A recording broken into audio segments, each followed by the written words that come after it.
This episode is brought to you by Netflix.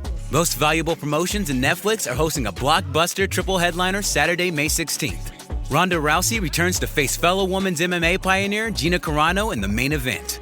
Plus co-mains Nate Diaz versus Mike Perry. And the best heavyweight in the world, Francis Ngannou versus Felipe Lins. Watch Ronda Rousey versus Gina Carano, live only on Netflix. Saturday, May 16th at 9 p.m. Eastern Standard Time, 6 p.m. Pacific Time. When you need to build up your team to handle the growing chaos at work, use Indeed Sponsored Jobs. It gives your job post the boost it needs to be seen and helps reach people with the right skills, certifications, and more. Spend less time searching and more time actually interviewing candidates who check all your boxes. Listeners of this show will get a $75 sponsored job credit at Indeed.com/podcast. That's Indeed.com/podcast. Terms and conditions apply. Need a hiring hero? This is a job for Indeed Sponsored Jobs. Salut à toutes, salut à tous, bienvenue sur la 7e étape du Giro. Et alors là, c'est un sacré morceau. Les coureurs qui n'ont pas été épargnés depuis le début de ce Giro, aussi bien par la pluie que par les chutes. Et bien aujourd'hui, c'est un autre problème, c'est le profil, c'est la longueur. 244 km aujourd'hui, c'est très rare d'avoir une étape aussi longue sur une course par étape de 3 semaines. En général, c'est vraiment la distance d'une classique, voire d'un monument. 244 km donc, mais en plus... ça monte, il y a plus de 4000 mètres de dénivelé. Le début sera plutôt plat, même s'il y a une petite ascension non répertoriée pour commencer. Puis ensuite, il y aura des ascensions comme celle de Rionero Sanitico. Elle n'est pas répertoriée, mais elle fait quand même 5% de moyenne sur 9,5 km. Ensuite, il y aura le Roccaraso, 6 km à 6,5%. On aura un petit mur là aussi non répertorié de la Forchetta, 2 km à 7,6%. Et puis surtout, on aura le Blancos pour terminer, 13 km 600 à 8,4%.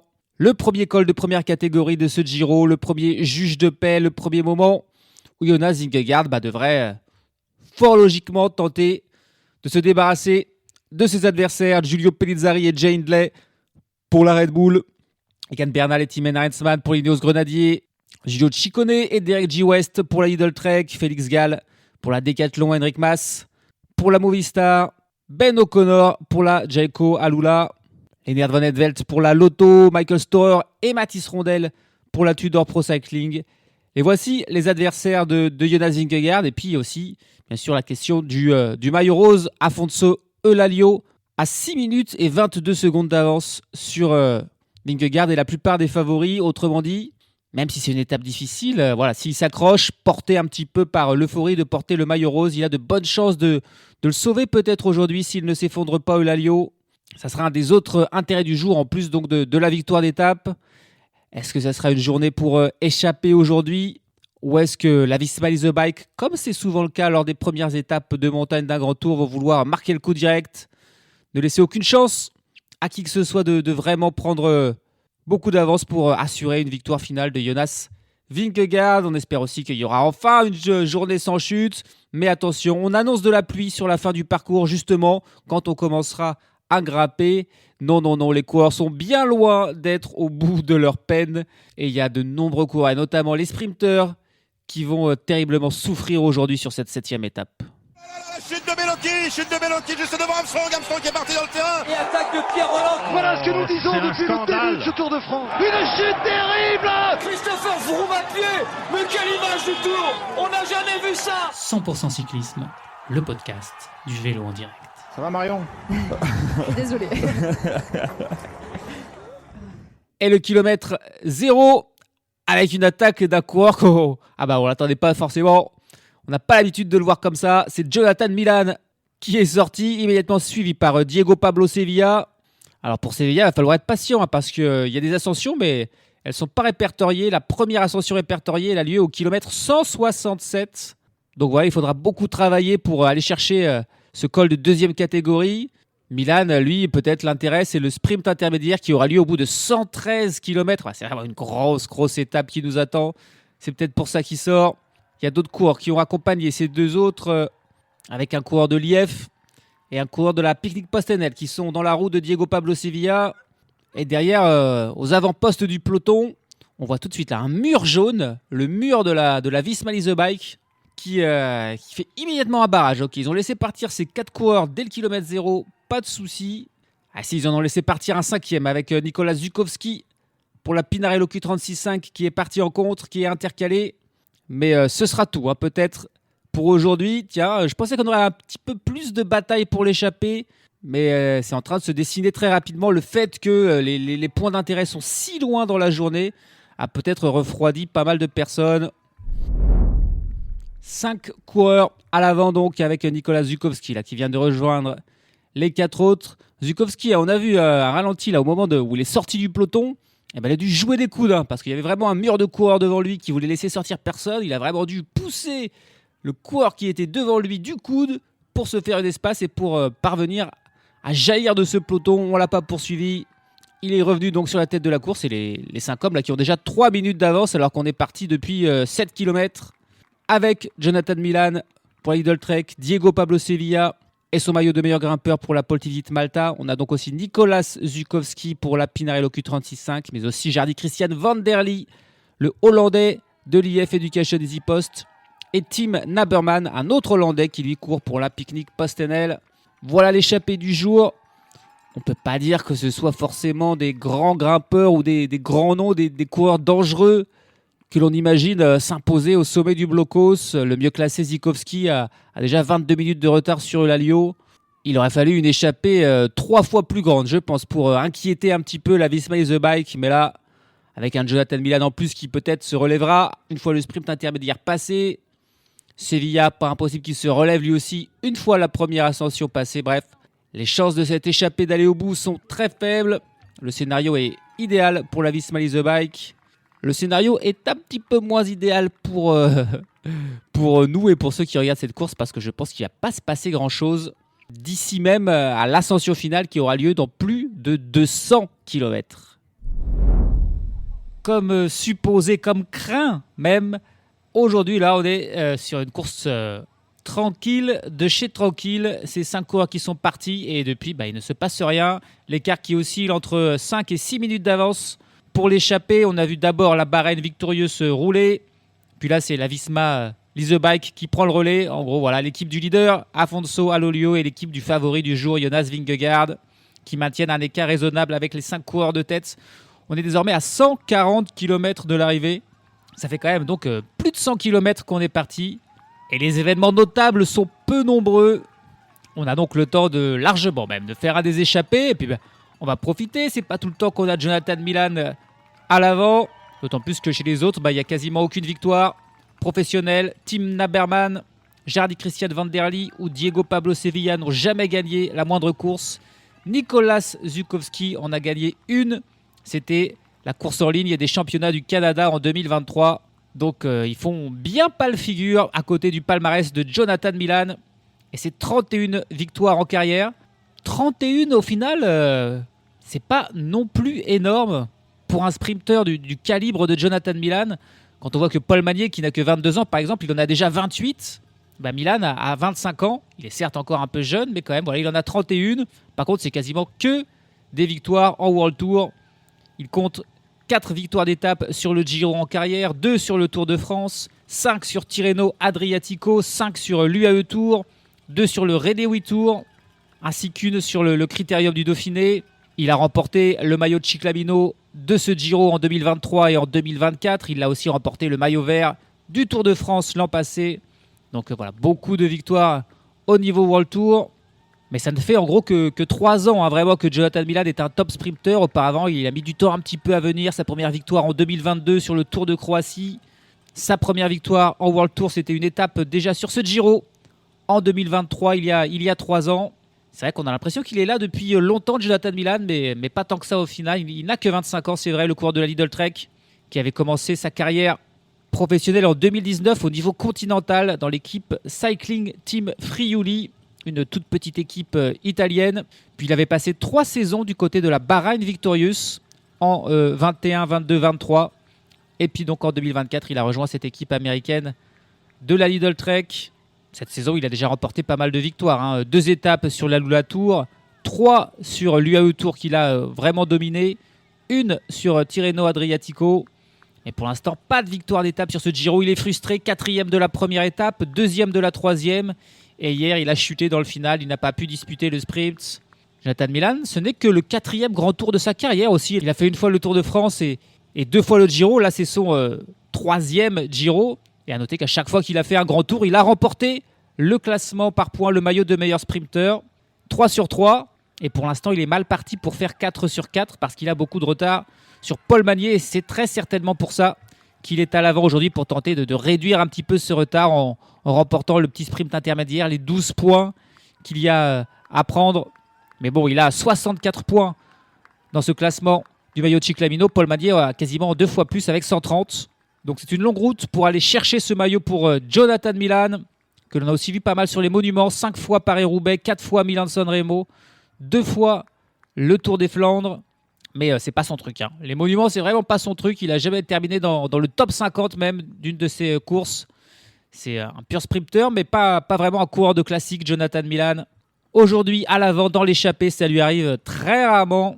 Mais s'il veut remporter le maillot de Cyclamino, il n'a pas le choix. Il a trop de retard sur Paul Magnier. D'autant plus que la prochaine étape au sprint, elle aura lieu dans longtemps peut-être. Il faudra attendre la 15e étape pour voir un nouveau sprint massif. Donc Milan, il faut qu'il soit à l'avant. Il faut qu'il remporte des sprints intermédiaires pour continuer sa série de victoires au classement du meilleur sprinter. Mais là, face à Paul Magnier, il a un sacré adversaire sur ce Giro. Le sprint intermédiaire, d'ailleurs, il va arriver dans moins de 10 km pour Jonathan Milan. J'espère que ses compagnons d'échappée ne vont pas aller le lui disputer. Mais bon, même s'il lui dispute, a priori, Milan est quand même meilleur au sprint que les autres. Le voilà, ce sprint intermédiaire avec évidemment Jonathan Milan qui met une accélération quand même parce qu'il y a Diego Pablo Sevilla qui le suit, qui va aller prendre la 2e place, lui, avec son maillot de 2 meilleurs grimpeurs. Milan qui met son petit sprint, qui passe en tête, qui prend 12 points. La question désormais, alors qu'on est à 131 km de l'arrivée, est-ce qu'il va poursuivre son effort, rester avec cette échappée alors qu'il n'a plus grand-chose à espérer de la journée, ou est-ce qu'il va tranquillement se relever, attendre le peloton, garder des forces pour ensuite faire l'ascension tranquillement au sein du groupe Eto? Ce serait un peu plus logique, évidemment, au vu de ses objectifs, qu'il se relève, Jonathan Milan. Même si c'est vrai que pour l'instant, le rythme au sein de cette échappée n'est pas non plus terrible. Pour l'instant, il n'a pas l'air non plus vraiment de se relever. Il continue, il va probablement peut-être encore rouler un petit peu, mais sans trop se livrer. Et dès qu'on arrivera dans les premières ascensions, il va peut-être alors vraiment se relever. Ça va pas tarder, encore une trentaine de kilomètres. Et on arrivera dans cette ascension non répertoriée là, du Rionero Sanitico. C'est près de 10 km d'ascension à 5% de moyenne. Ce sera probablement le moment où Jonathan Milan va dire bye-bye aux autres coureurs de l'échappée. On arrive au sommet du Roccaraso, le col de 2e catégorie. L'objectif de Diego Pablo Sevilla, on est à 78 km de l'arrivée. Voilà, Sevilla qui met une petite accélération. Ce n'est pas les coureurs qui sont avec lui qui vont aller lui disputer ça. Ils n'ont aucun intérêt. Ça va faire 18 points de plus pour Diego Pablo Sevilla dans ce groupe où, comme prévu, Jonathan Milan s'est laissé distancer dès que la route a commencé un petit peu à monter. Ils ne sont plus que 4.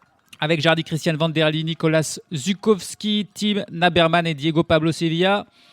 Alors là, il est pas mal avec ses 18 points de plus. Il a désormais 60 points au classement de la montagne. On peut se dire qu'il a le temps de voir venir, mais sauf que il y a 50 points à prendre pour celui qui passera au sommet du Ploughaus. A priori, on peut déjà le dire, ça sera pour Jonas Vingegaard. Et donc voilà, directement, avec une seule ascension, Vingegaard va revenir à 10 points de Diego Pablo Sevilla qui lui est passé en tête d'au moins une dizaine d'ascensions. C'est pas très juste là quand même. 50 points, c'est beaucoup au sommet du Ploughaus. C'est pour ça qu'il devait être à l'avant absolument, Sevilla, et prendre les 18 points au sommet du Roccaraso. Toujours une belle avance pour les échappés. 5 minutes et 34 secondes. Vraiment, l'écart qui n'a pas bougé entre 5 et 6 minutes. Dans le peloton mené par la Visma The Bike, on voit un Hendrik Mas là, étrangement en dernière position du peloton. Il a l'air même un petit peu en difficulté. Dans ce peloton, dans cette ascension, on a vu Dylan Groenewegen, par exemple, être distancé. Voilà, quelques rares sprinteurs ont été lâchés, mais sinon, le peloton est au complet. Par contre, Hendrik Mas, là, m'est avis qu'il n'est pas dans un grand jour. C'est pas normal qu'il soit en dernière position de ce peloton et qu'il semble presque lutter pour s'accrocher. Il est peut-être un petit peu malade, je ne sais pas, on verra ça. S'il va se reprendre, mais bon, s'il est en difficulté, là, dans cette ascension qui est quand même assez facile, à 6% de moyenne, ça annonce un calvaire pour lui sur le Ploughaus, qui est à près de 10% de moyenne lors des 10 derniers kilomètres. Donc attention pour Hendrik Mas. Désormais, ça ne redescend pas vraiment. Ça va être plat pendant une dizaine de kilomètres. Ensuite, on aura un petit mur non répertorié à 8% de moyenne sur 2 km. Une première légère redescente.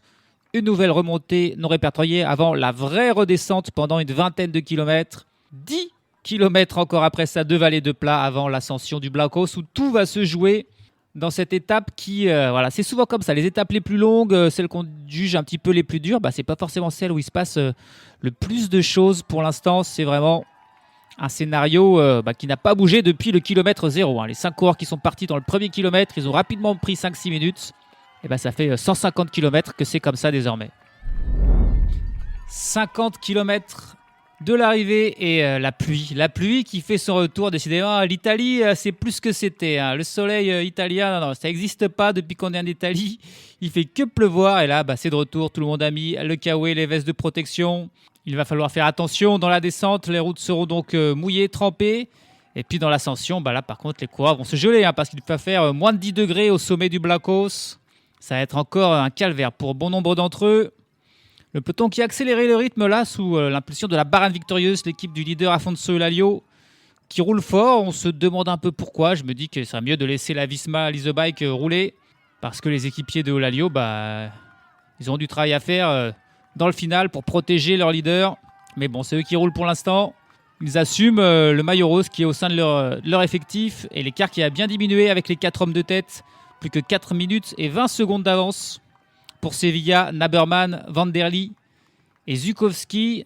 Diego Sevilla, il ne s'est pas relevé après avoir pris les points de la montagne. Il a décidé de tenter l'aventure jusqu'au bout alors qu'il ferait peut-être mieux lui aussi de se relever comme l'a fait Milan, de garder des forces. Parce qu'il faudra qu'il retourne encore dans beaucoup d'échappées s'il veut espérer défendre ce maillot jusqu'au bout. C'est pas le cas. C'est brave de sa part. Il continue de rouler avec les autres, même si... les chances de succès sont plus qu'infimes. Ça faisait longtemps qu'il ne s'était pas passé un petit quelque chose comme ça. Là, c'est Diego Pablo Sevilla qui se trompe un petit peu de route, en tout cas qui prend le rond-point trop large, qui se retrouve dans la mauvaise route. Encore une fois, il y a une rubalise bien placée qui lui fait comprendre très rapidement qu'il faut qu'il fasse demi-tour. Diego Pablo Sevilla, ça va. Il va très vite, je pense, revenir avec les 3 autres. On est à 27 km de l'arrivée, l'écart qui a bien diminué après la longue descente que l'on vient de faire, plus que 3 minutes d'avance. Et de manière assez incompréhensible quand même. C'est toujours la Bahrain victorieuse qui mène. Pourquoi la Bahrain victorieuse travaille? C'est pas eux les favoris aujourd'hui. Ils ont beau avoir le maillot de leader dans leur équipe. Les échappés, ils sont pas dangereux devant, même si c'est eux qui gagnent. C'est pas grave. Le maillot de l'Alio est safe. Ça même éviterait... Vingegaard de prendre des bonifications, non, c'est eux qui travaillent, qui s'épuisent et les équipiers de la Visma, de Jonas Vingegaard sont tranquilles dans la roue, n'ont pas à se fatiguer. Ça arrive souvent, je ne comprends jamais pourquoi les équipes qui sont un petit peu inférieures font le boulot de la Visma ou sur le Tour de France parfois de la Team Emirates. Non, c'est eux les meilleurs, il faut les laisser faire, il faut les laisser s'épuiser parce que là, l'équipier qui roule, il ne sera plus là pour aider ensuite Afonso Eulaliu aujourd'hui, mais aussi dans les prochaines étapes. Demain, là, ils perdent des forces pour tout le reste du Giro. Il faut voir un petit peu sur le plus long terme, mais un petit peu grisé par le fait d'avoir le maillot rose dans leur équipe. La Bahreïn qui roule fort au moment où Diego Pablo Sevilla revient sur la tête de la course après sa petite erreur de trajectoire qu'il a fait une nouvelle fois finir dans une rubalise. Et Nicolas Zukowski qui décide d'accélérer, d'attaquer, alors qu'on est encore dans la phase de vallée, on n'est pas encore dans le Blokos. On est à 10 km du pied du Blokos. Zukowski qui veut accélérer le rythme. Christian Vanderly qui le suit immédiatement, c'est un petit peu plus dur pour Diego Pablo Sevilla. Là par contre ça lâche pour Tim Naberman, le coureur de la Picnic Postenel là, qui est distancé à mon avis définitivement. On veut regagner du temps, redonner un petit peu de rythme à l'échappée, c'est certainement pour ça que Zukowski a échappé. La seule victime aura été Tim Naberman. Est-ce qu'ils iront un petit peu plus vite du coup à 3 qu'à 4? C'est pas sûr, le peloton toujours pointé à 3 minutes 15 derrière. Et pour Diego Pablo Sevilla, c'est assez terrible en fait parce que Jonas Vingegaard, il a déjà 11 points au classement de la montagne. Et donc, si Vingegaard s'impose, il prend 50 points au sommet. Il aurait alors 61 points dans ce classement, soit 1 point de plus que Diego Pablo Sevilla. C'est quand même terrible. Il faut que Sevilla termine dans les 8 premiers pour arracher au moins 1 ou 2 points. Ça paraît peu probable, mais voilà, c'est pour ça qu'il s'accroche jusqu'au bout. Tenter de terminer dans le top 8. Sinon, il va perdre son maillot au profit du Danois. Qui est, j'en parle comme s'il avait déjà gagné la course. Bon, c'est pas encore fait, il faut quand même qu'il aille chercher la victoire, mais c'est vrai qu'il est ultra favori.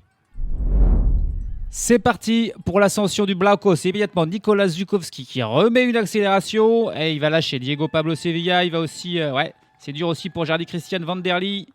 Nicolas Zukowski qui tente l'impossible, résister aux favoris avec 3 minutes d'avance. Quand même, ils attaquent cette ascension. C'est une avance non négligeable, mais loin d'être confortable pour l'homme de tête.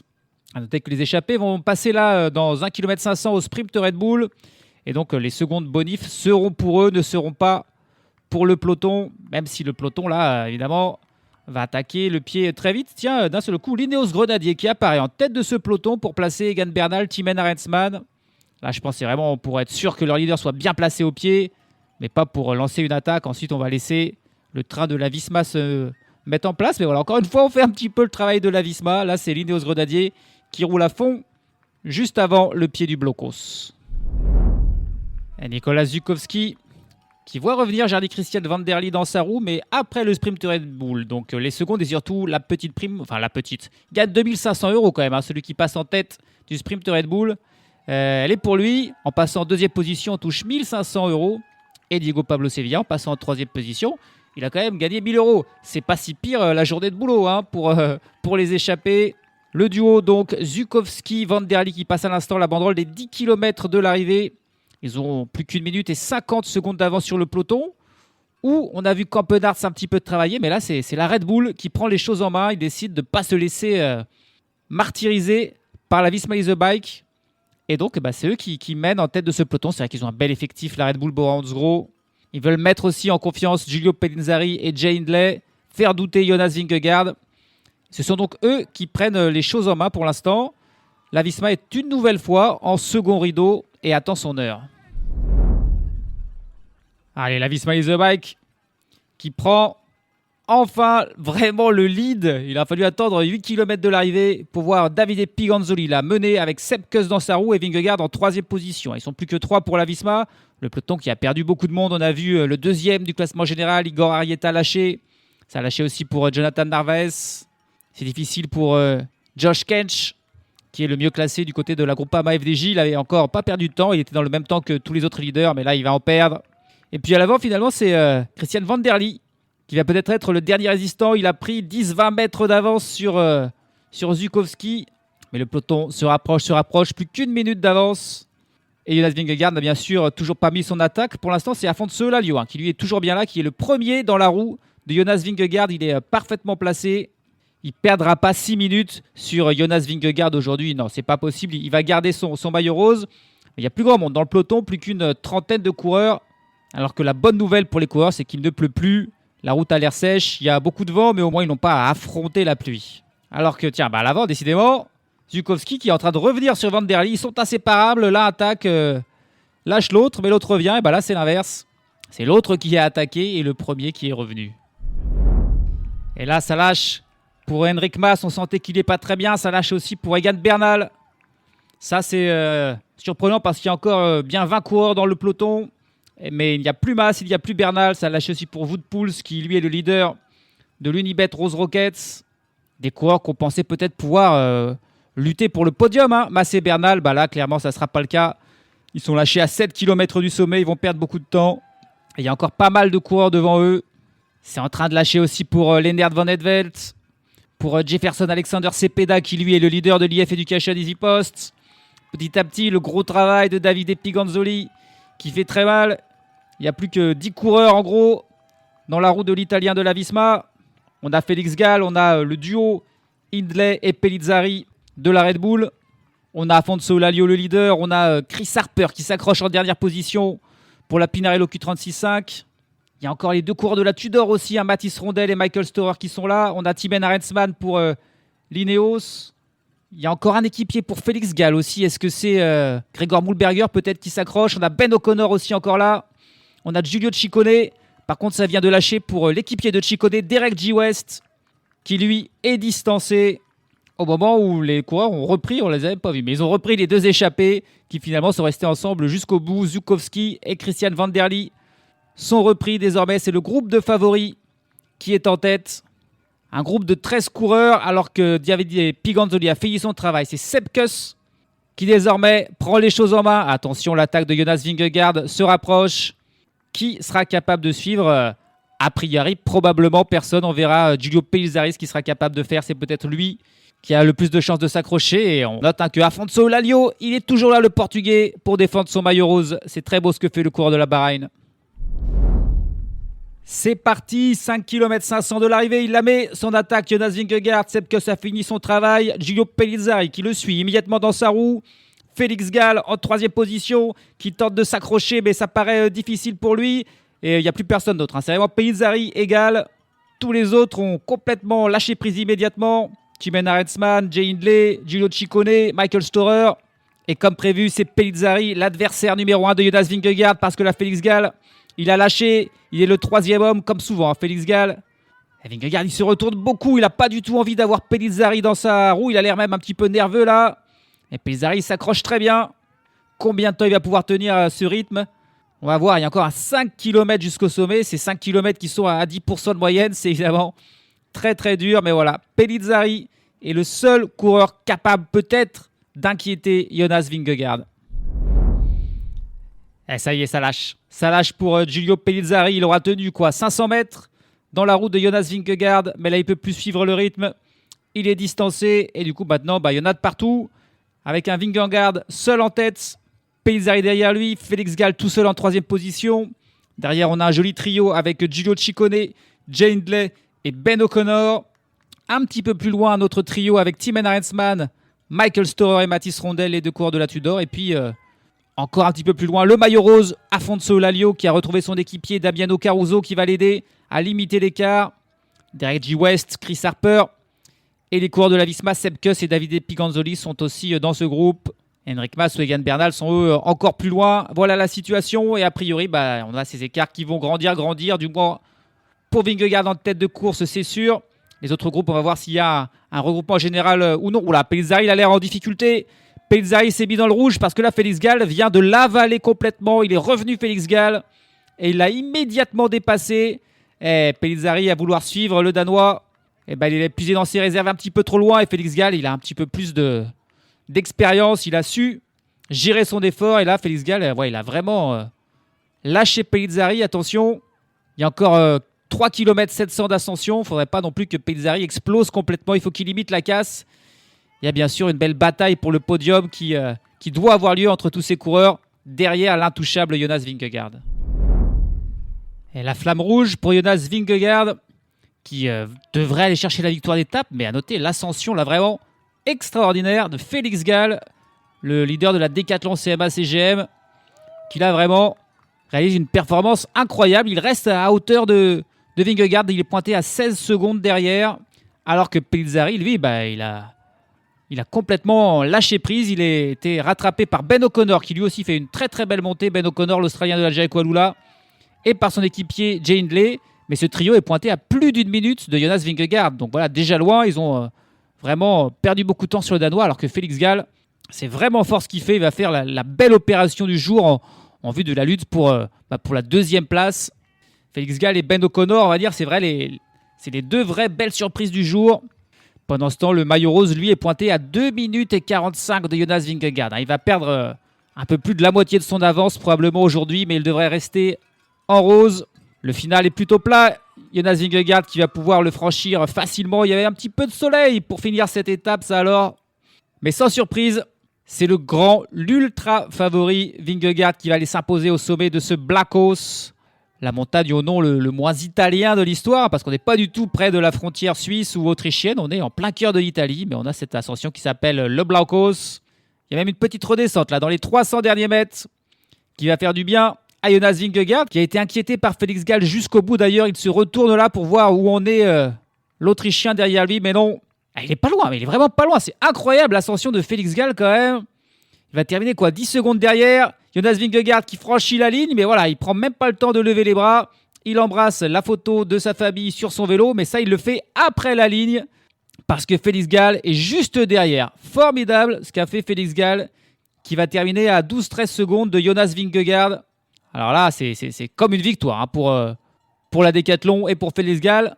Ça c'est intéressant, si Félix Gall venait à travailler plus tard pour Paul Sexas, il y aurait un joli duo. Bon là je parle de choses du futur. On va aller voir la lutte pour la 3e place avec le trio Jay Hindley, Pellizzari, Ben O'Connor qui arrive. Il y a 4 petites secondes de bonification à aller chercher. Et puis il y a bien sûr limité la casse à la fois sur Vingegaard et sur Félix Gall. Et c'est Jay Hindley là qui fait l'accélération, qui va peut-être aller prendre la 3e place. Pellizzari qui tente de le suivre mais c'est dur. Ben O'Connor lui reste dans la route de Pellizzari, il est aussi en difficulté mais c'est aussi une belle ascension, il va être content de lui. Ben O'Connor, lui qui est souvent très inconstant, capable un petit peu du meilleur et du pire, aujourd'hui ça aurait été le meilleur pour lui aussi. Il vient prendre la 5e place derrière les 2 coureurs de la Red Bull Boranzro. Et la déception aujourd'hui elle va être pour Pellizzari, parce qu'il se fait même battre par Jay Hindley. Encore une fois chez la Red Bull Boranzro, on a plein de bons coureurs mais on ne sait pas trop qui est le leader. Et là Hindley, Pellizzari on ne sait pas. La 6e place là pour Mathis Rondel qui arrive avant son leader, Michael Storer, qui arrive un tout petit peu plus loin dans un groupe avec les 2 coureurs de la Lidl Trek, Yo Ciccone, Derek G. West qui a bien limité la casse, Thymen Arensman qui arrive aussi là en compagnie de Storer. Voilà les coureurs qui vont faire le top 10 de cette étape et qui vont se battre pour le top 10 du classement général, mais aucun d'eux n'a l'ambition évidemment d'aller battre au final l'imbattable Jonas Vingegaard. On va attendre quand même Afonso Eulalio sur la ligne. Combien de temps il va perdre ?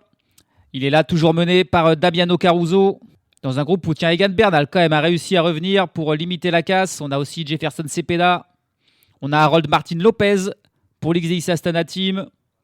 On a les 2 équipiers Kuss et Piganzoli qui on a aussi Wout Poels très certainement pour l'Unibet. Voilà ce groupe. Allez, Eulalio qui va faire le sprint. Tenter de perdre le moins de temps possible. Il passera au moins une journée de plus en rose. Il va perdre moins de 3 minutes, 2 minutes et 55 secondes sur Jonas Vingegaard. Il restera en rose, le Portugais Eulalio. Mais attention, Vingegaard, qui remporte l'étape aujourd'hui, commence sa remontada. Il rentre dans le cercle de ceux qui ont déjà gagné 3 étapes sur les grands tours, Jonas Vingegaard, puisque il n'avait jamais participé au Giro jusque-là. Mais son objectif, c'est bien sûr de remporter les classements généraux sur les 3 grands tours. Il est bien parti, même si je pense qu'aujourd'hui, il sera quand même un petit peu déçu de ne pas avoir complètement écrasé la course à cause de la résistance d'un admirable Félix Gall. C'est toutefois la 49e victoire en carrière pour Jonas Vingegaard. Très bientôt, probablement la 50e, il va l'avoir sur ce Giro. Lui qui compte 4 victoires d'étape sur le Tour de France, 5 sur la Vuelta et donc désormais 1 sur le Tour d'Italie. Mais voilà, il n'a pas écrasé comme il l'aurait aimé ce blocos. Félix Gall termine seulement à 13 secondes derrière. Et il est donc toujours sous la menace de l'Autrichien. Les autres sont plus loin. Jay Hindley 3e à 1,02. Pellizzari et la belle surprise Ben O'Connor à 1,05. La bonne performance aussi pour le Français Mathis Rondel, 6e du jour à 1,29. Voilà, Mathis Rondel, Ben O'Connor, Félix Gall. C'est les 3 bonnes surprises du jour. Yo Ciccone et Derek G. West sont 7 et 8e. Michael Storer termine 9e à 1,44 dans le même temps que Thymen Arensman qui complète le top 10. Eulalio termine à 2 minutes 55. Egan Bernal à 2 minutes 57. Lennart Van Etvelt 23e à 3,47.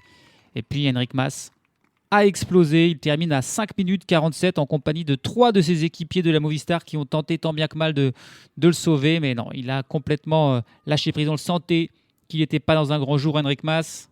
Et puis aujourd'hui, pas de chute. Pas de chute. C'est rare pour être souligné. Pas d'abandon non plus. C'est le coureur de la Bardiani, Martin Marcelluzzi, qui termine dernier dans un petit groupe à 39 minutes et 39 secondes. Ça fait plaisir de voir une course où personne n'a goûté au goudron. Le classement général, bien sûr, complètement chamboulé, mais pas la place de leader. Afonso Eulalio est toujours maillot rose. Désormais, c'est Jonas Vingegaard, son nouveau dauphin, pointé à 3 minutes 17. Félix Gall, 3e à 3,34. Le reste du top 10 complété par le top 10 du jour. Jay Hindley, Pellizzari, O'Connor, Rondel, Ciccone, Arensman et Storer. Au classement par points, pas de souci pour Paul Magnier, toujours leader devant Jonathan Milan, même s'il est cherché 12 petits points aujourd'hui. Davide Ballerini, 3e de ce classement. Et puis le classement de la montagne, là c'est cruel, mais c'est bien Vingegaard qui est leader avec 61 points. Un petit point de plus que Diego Pablo Sevilla qui en a 60. Félix Gall, 3e à 24 points. Et puis Jonas Vingegaard, il n'est pas leader, il n'est pas le maillot rose. Donc il portera demain le maillot de meilleur grimpeur. Et Sevilla ne le portera même pas par procuration. Il va falloir qu'il retourne à l'attaque pour aller le chercher demain. Enfin, au classement du meilleur jeune. Afonso Lalio, là aussi, est toujours largement leader. Il a 4 minutes 28 d'avance sur Giulio Pellizzari et 4,56 sur Mathis Rondel. On peut avoir peut-être un joli duel là entre Pellizzari et Rondel pour ce maillot de meilleur jeune dans les jours qui viennent. Demain, on retrouve une distance de course beaucoup plus raisonnable, 156 km, mais aussi un scénario certainement plus intéressant, plus indécis. Aujourd'hui, on savait tous ce qui allait se passer et comment ça allait se passer, et ça s'est passé. Demain, beaucoup plus difficile de savoir qui va gagner. C'est une course véritablement pour puncher, tout plat pendant les 100 premiers kilomètres, et puis ensuite, ça va faire que monter et descendre. Des ascensions parfois longues et non pentues, mais aussi des ascensions très courtes et très pentues, comme le Muro del Ferro, 500 mètres à 11%. Et puis on a surtout, à moins de 5 km de la ligne, le Muro di la Via Reputoldi, qui n'est pas long, il fait moins d'un kilomètre, mais il fait 13% de moyenne avec des passages à 22%. Donc là, vraiment, c'est pour les purs punchers. Et après ce mur, ça ne redescendra pas du tout. Ça fera que monter jusqu'à l'arrivée. Les 2 derniers kilomètres 500 sont à 6% de moyenne. Les derniers 900 mètres à 8% de moyenne. Donc c'est même un petit peu aussi quand même pour les purs grimpeurs quand même. Même si ça ne monte pas beaucoup, c'est pas de la haute montagne, c'est des ascensions très pentues. Vingegaard pourrait encore aller chercher la victoire, mais plein d'autres coureurs pourraient être intéressés aussi. Voire pourquoi pas une échappée. En tout cas, il devrait y avoir un petit peu plus de suspense qu'il y en avait aujourd'hui pour ce qui sera la 8e étape de ce Giro. Salut à tous, salut à toutes.